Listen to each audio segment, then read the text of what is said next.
Grow CFO is where finance leaders grow together. Join thousands of like-minded professionals using Grow CFO to access the combined knowledge and experience of the finance leader community. You can join us today, growcfo.net. Hello, and welcome to the Grow CFO Show. And today, we're going to be talking about developing the next generation of leaders. And my guest is Dan Silberberg. Dan, tell me about you and what you do. Sure. Well, first of all, it's an absolute pleasure to be with you today, and thanks for having me. So, in terms of my background, I didn't have a traditional career. I've been in lots of different industries, lots of different geographies, lots of different market segments. So, the first third of my career I spent in the Fortune 500 and was president, division, bottom line, P&L, and exponentially grew businesses. So one business went from 7 to 130 million in 36 months. One business was 400 million over 5 years, had 5 different leaders and shrunk to 250. And we had that business back to 390 million in 18 months. That's kind of these publicly traded consumer type big corporate businesses. I also did a global brand revitalization for a manufacturer and retailer in the middle market.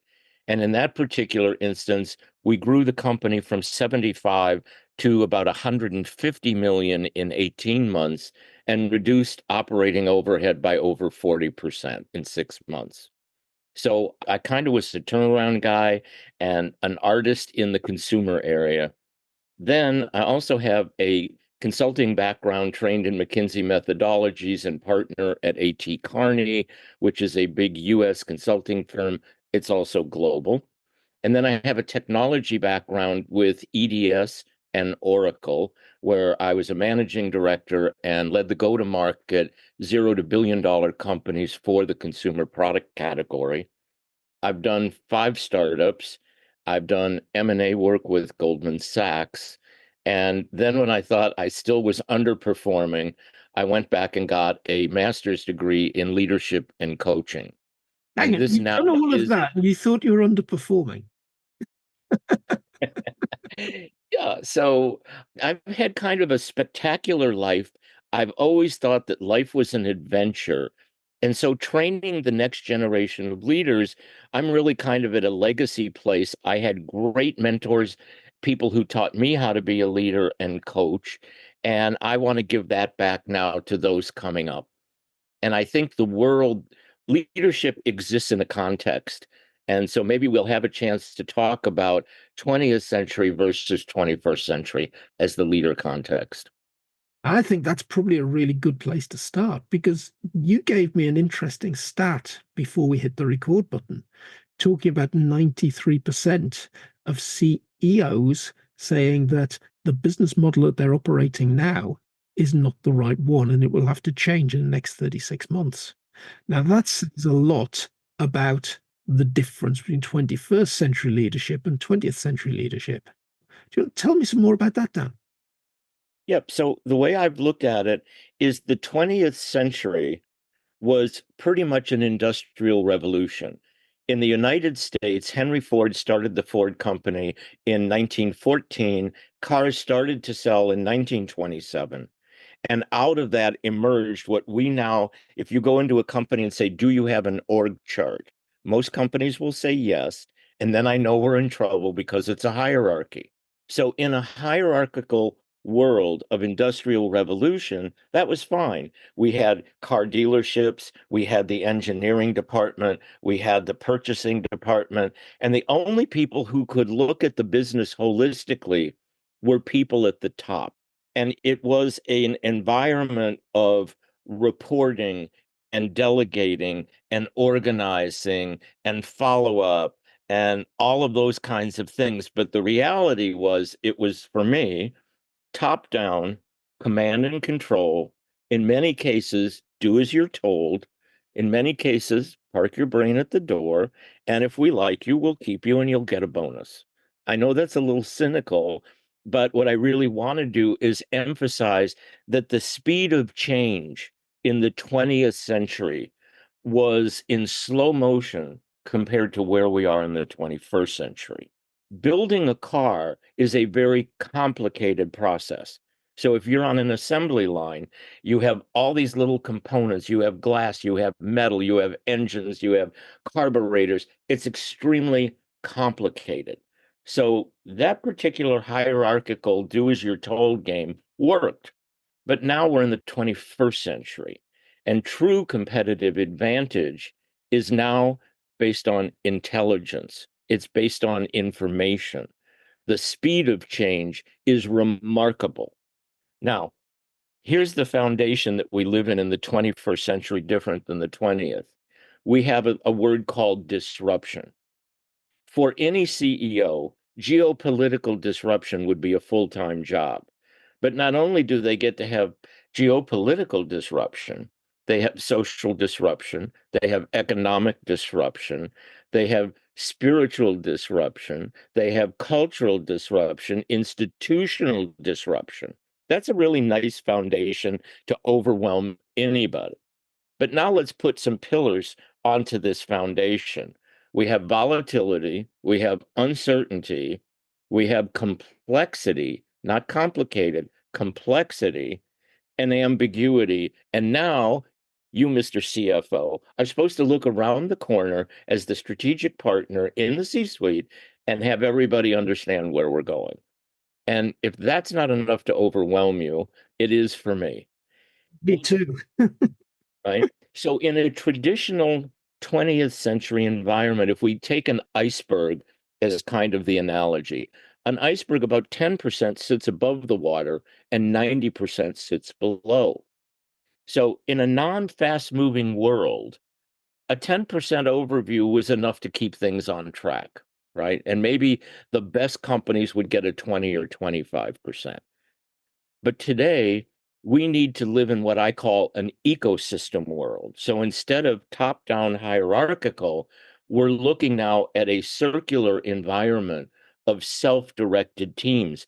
90% of what's going on in the business sits with the people in it. And we've heard this phrase that our people are our greatest asset. That's actually true now. So when you look at being a CEO or a CFO or in the C-suite, here's the number one question. What's your relationship to power? If your relationship to power is usually telling people what to do, that's not a great position. So now we start to see, instead of someone telling others what to do, we now take that and sort of reverse it. How do I become a coach? How do I become a cheerleader? How do I become a catalyst? How do I remove resistance?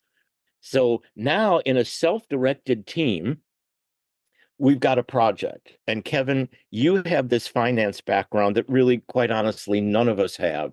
And the project's a lot around numbers, analytics, and finance. We as a group could decide we'd like you to lead the initiative. However, if you're not very good at leading, if you don't involve us, if what we have to say doesn't really get heard, and we're falling behind, we as a team could decide to make a change. We don't need some manager coming down and blaming us and obfuscating and doing all kinds of things that happen. In a hierarchy, there's this thing of a pyramid, right? Why is that? Well, if you want to be the CFO and I want to be the CFO, I don't know about you, but my only job is to make sure you don't get there and I do. Not a very good idea for growing a company and bringing the best to the world.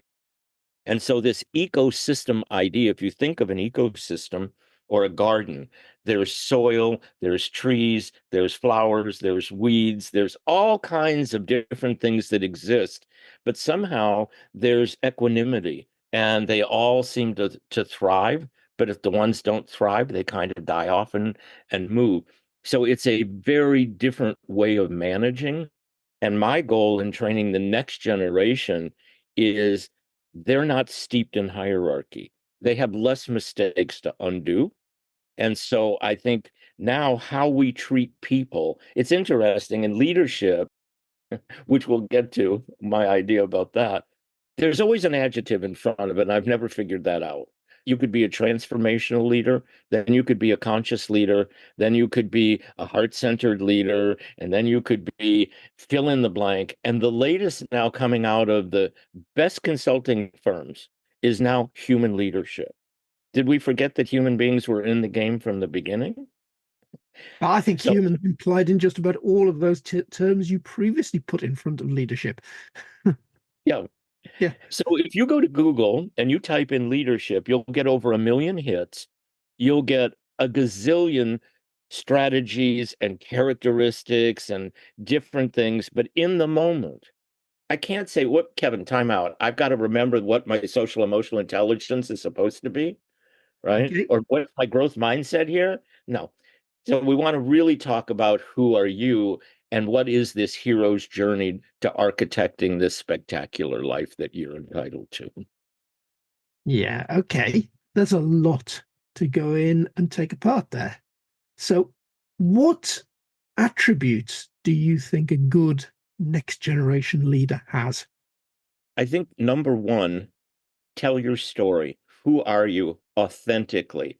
We all have things that we really don't want to talk about, but what's your story? Who are you? What I'm interested in is who are you? Where did you come from? What are the family dynamics you grew up in? So, one of the things that I talk about is the leader operating system or the default paradigm. So, just like a computer, it's a hard drive, and whatever you throw in it, good or bad, is what comes out, good or bad.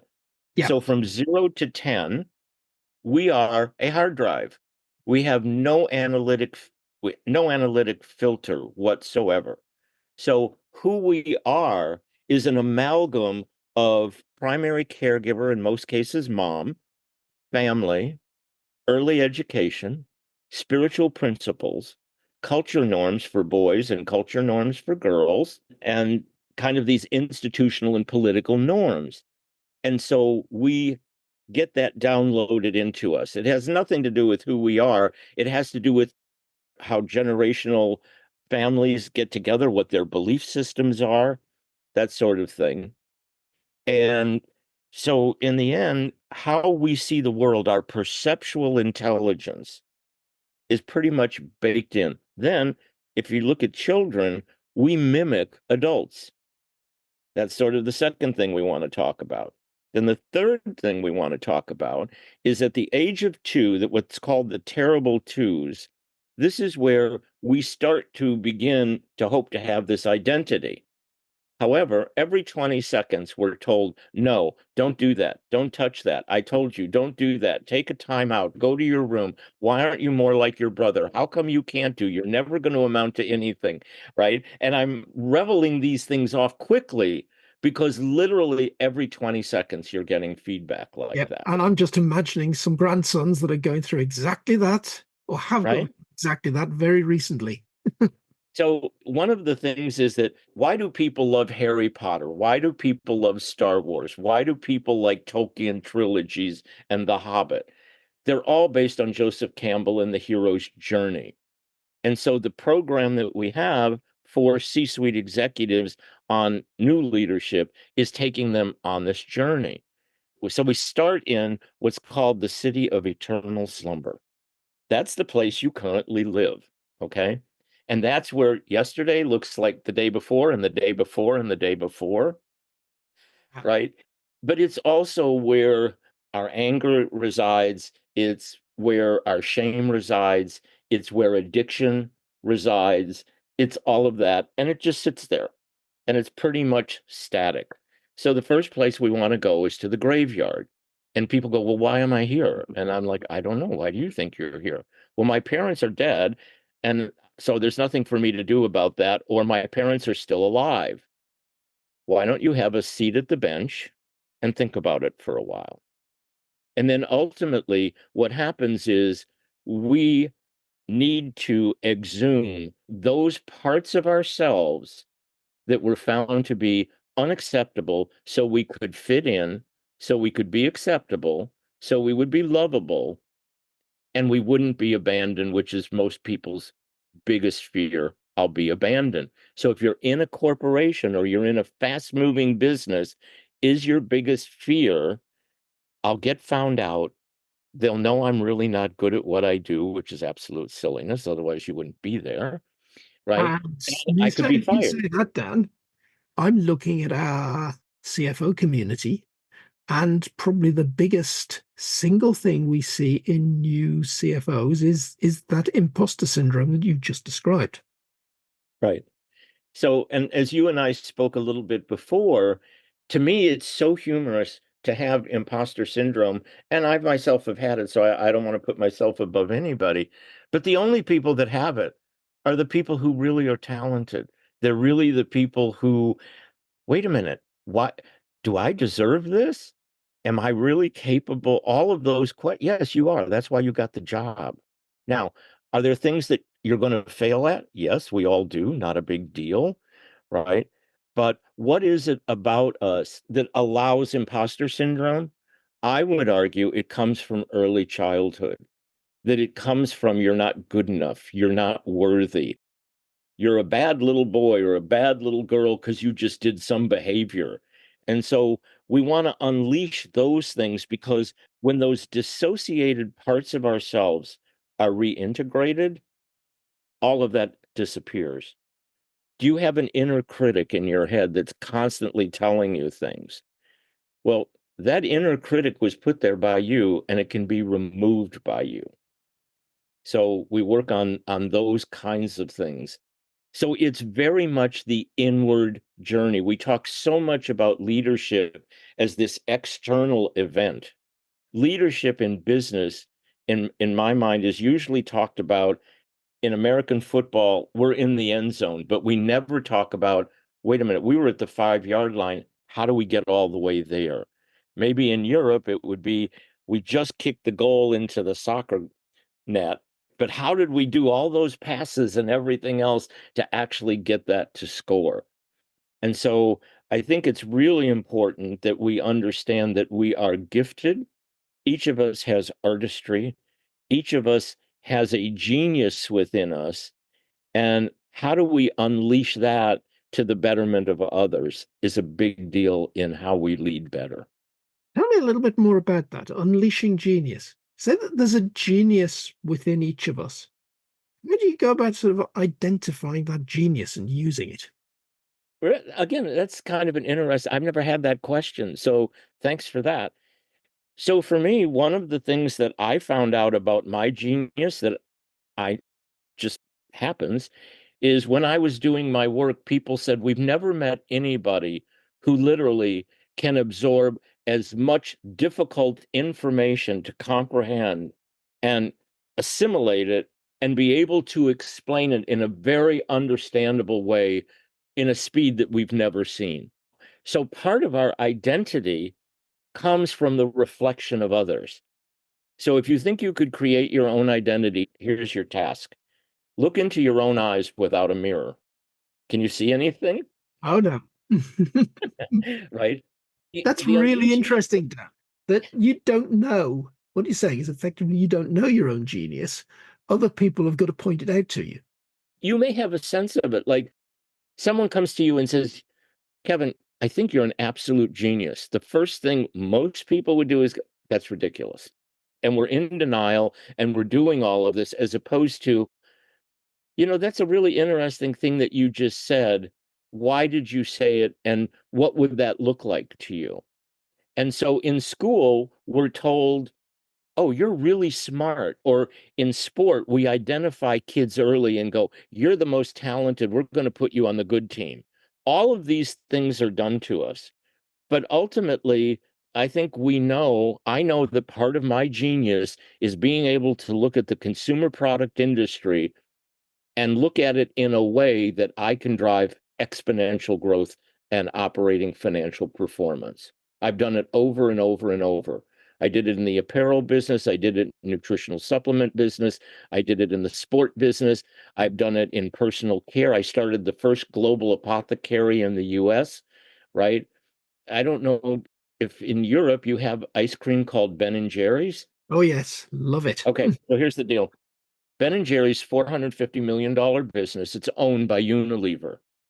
So your task, Mr. CFO, you have 24 to 36 months to add $100 million in revenue, how would you do it? I've never had anybody explain to me how to do it. The first thing out of their mouth is, that's not possible. I think I could do it in less than 24 months, but I'm going to give you 24 to 36 months. And it's not going to be obvious. And that's really the thing I think for leaders is, how do we start to think about the business differently? So I will give you an example so I don't just leave you on a hook. If you walk into Boots, I think is that Walgreen Boots? Yeah. That's Walgreen. All right. Yep. Now, I don't know in Europe, but in the United States, we have companies who think that true innovation is about 10 different ideas of toothpaste. So you can buy regular toothpaste, you can buy whitening toothpaste, you can buy super whitening, you can buy mint flavored, and they think that's innovation. Nah, But just give me a tube of toothpaste that does them all, please. so the average drugstore sells 1.1 things of toothpaste per day. Yeah. $19 or 2 pounds, whatever the currency valuations are. Do you think the drugstore is doing well with your product? No, they're not. So what would you do differently? In the United States, there are 8,000 Walgreens and CVS drugstores. So what I would do if I were Colgate-Palmolive or Procter & Gamble, these multi-billion-dollar multinational companies, I would go to both of those people and I would say, I want to buy the end cap on the toothpaste aisle. I want it for a year, and here's what I'm going to do. Why do people brush their teeth? Why do people dental floss? Why do people use mouthwash? Why do people use deodorant? Why do people take care of their personal grooming? There's a concept called social confidence. That's a strategic idea, different than traditional consumer product, which is the lowest common denominator, which is whiter teeth, or Tide, whiter clothes. So now I've got this end cap, and now I've got 7 different products sitting in the end cap. So what I've done is I've precluded the competition because they can't come in and buy the end cap. I already own it, and then I'm going to get a renewal. Second of all, I'm going to move from 1 product being sold to 3 to 5 products being sold. I'm going to go from $2 to $8 to $12, more units per transaction, more dollars per transaction, more gross margin return on investment for the retailer.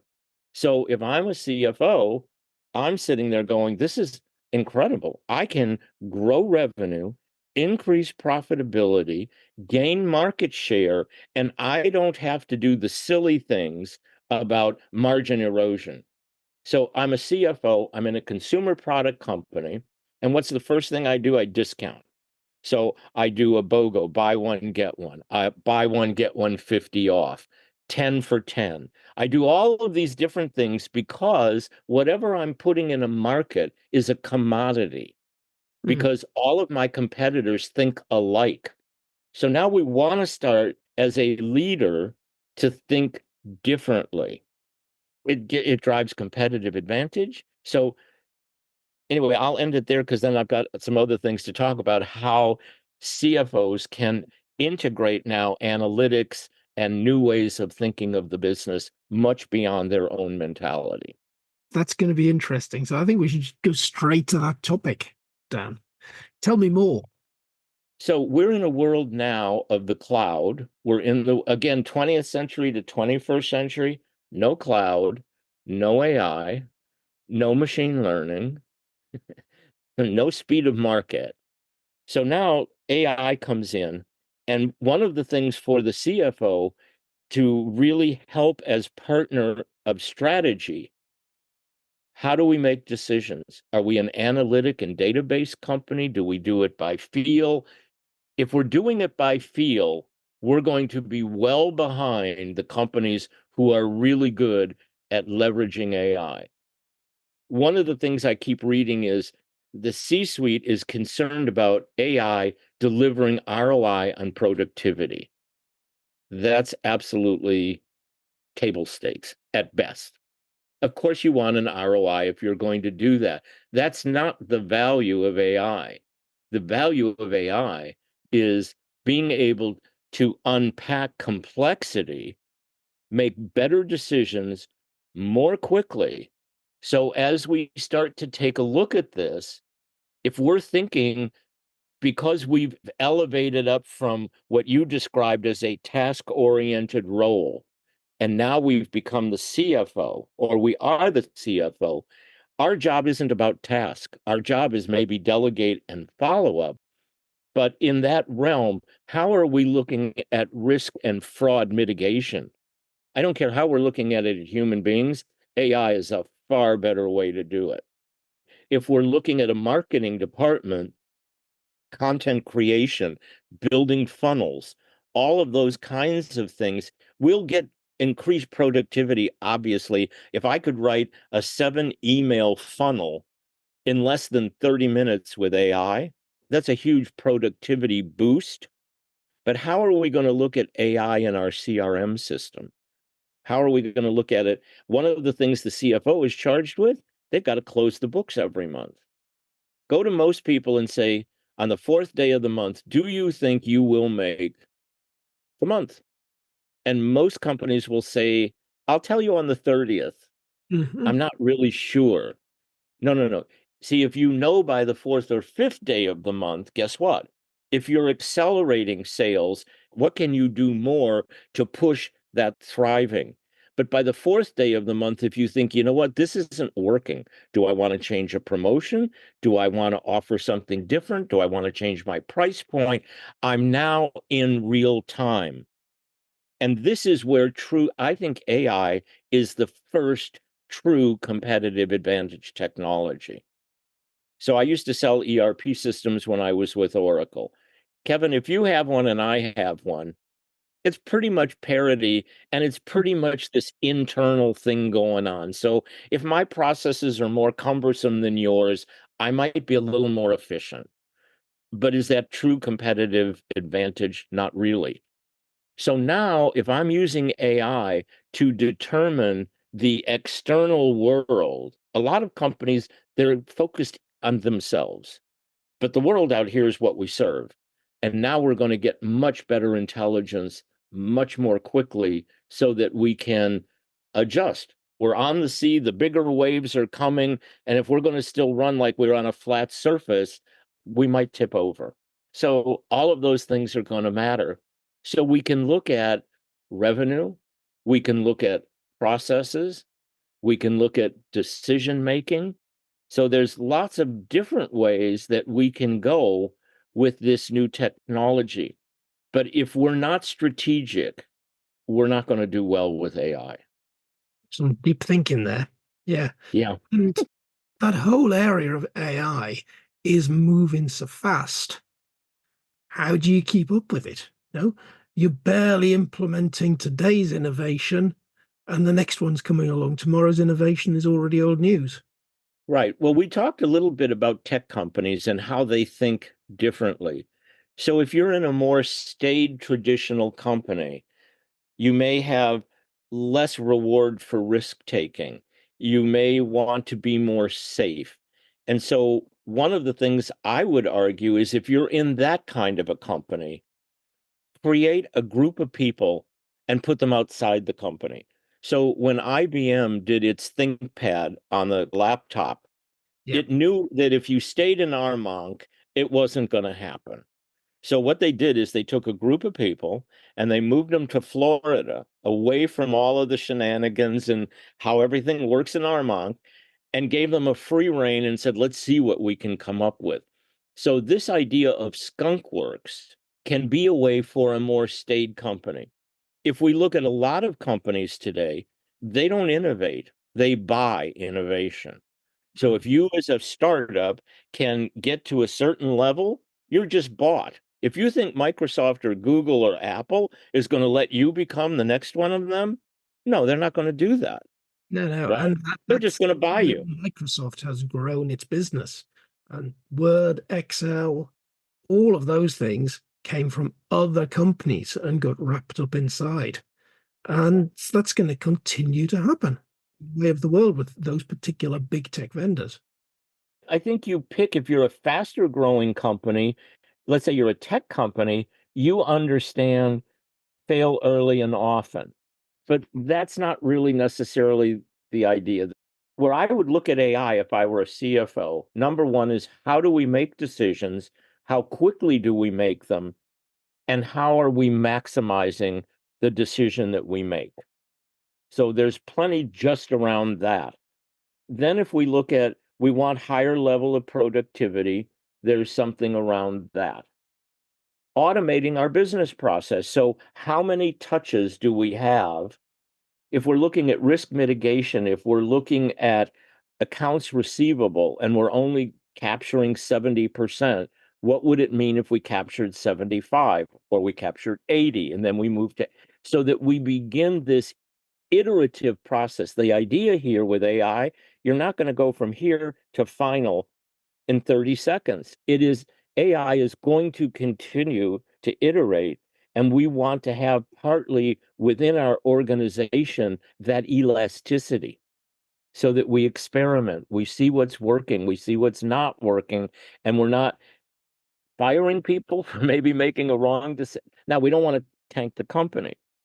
How do we look at AI against revenue and profit?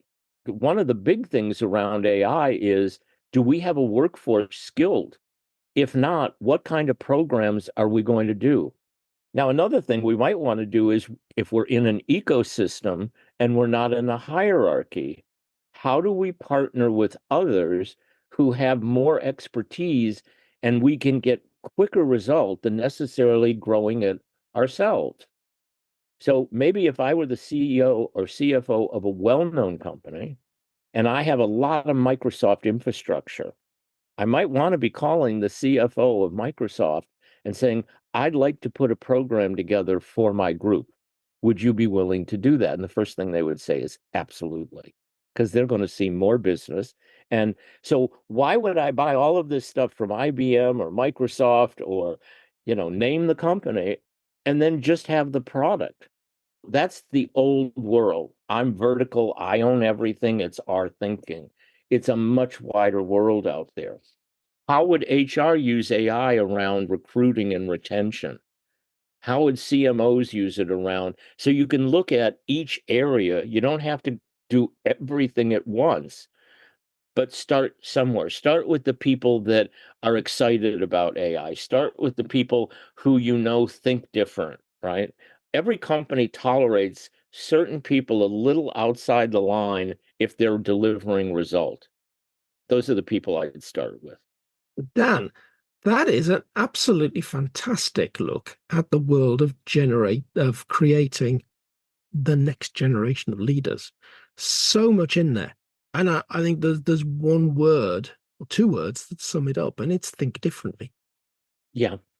Yeah. So much in there. And I think we've just about run out of time to go any deeper into that. But I must admit that I'm sitting here with probably sufficient questions to keep us talking for another 2 hours. Awesome. Well, this has been really fun for me. And I hope it's enlightening that if you're a CFO, you deserve to be where you are. You have genius, you have artistry in you, you have gifts in you. And I'm hoping that maybe this leader council idea that we've been talking about would fascinate you to learn more. Okay. Dan, thank you very much for being this week's guest on the Grow CFO Show. Well, thanks for having me, Kevin. It's been a pleasure.